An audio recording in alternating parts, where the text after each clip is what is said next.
common garden product may be able to take the bite out of one of the most powerful forces on Earth, hurricanes.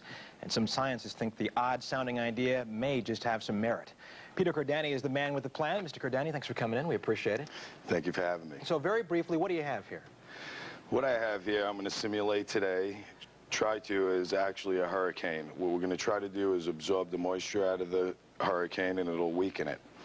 We're going to get to an example in just a minute, but what are you trying to accomplish ultimately here? Just ending hurricanes, slowing them down, what? Slowing them down. We're trying to pull the strength out of the hurricane, so we feel if we absorb the moisture, it will do that. And I had a rag inside the bilge. I picked it up, and it had salt water on it, and I realized that working with the soil moist, it has a little bit of an oily feeling, and when I was working with the rag, the salt water ate the gel right off my hands. Right. Now, what exactly is soil moist? Soil moist is designed where you put it around your flowers so your roots could absorb the moisture out of it.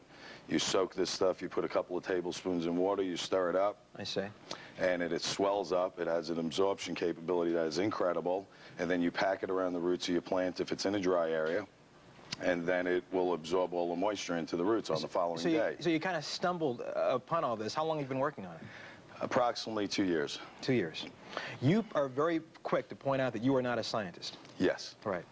Correct. We want to go to a scientist now, an expert in Miami. Hugh Willoughby is the director of the Hurricane Research Division of the National Oceanographic and Atmospheric Administration. Mr. Willoughby, thanks for joining us. Good morning to you. Good morning. You see a lot of harebrained ideas when it comes to hurricanes. What do you think about this? Does this have a chance? It has a chance. There are a lot of considerations. There's a lot of science that has to be done. No, I get an awful lot of these suggestions, and most of them are just plain loony. This one actually is something that we'll take a look at. We have a computer simulation that we can do really cheaply to check it out, and we'll see where we go from there. You were saying, when will that be done, sir? There's a scientist out in Nevada who's probably one of the leading experts on what goes on in clouds, and how clouds make rain.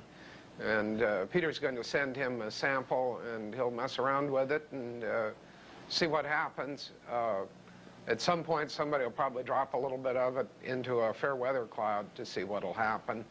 And as I say, we have a computer model where we can simulate what we think will happen. Sure. And we'll see where we go from there. Okay. Peter, hey, congratulations to you. Thank you very much. Sounds encouraging. Peter Cordani.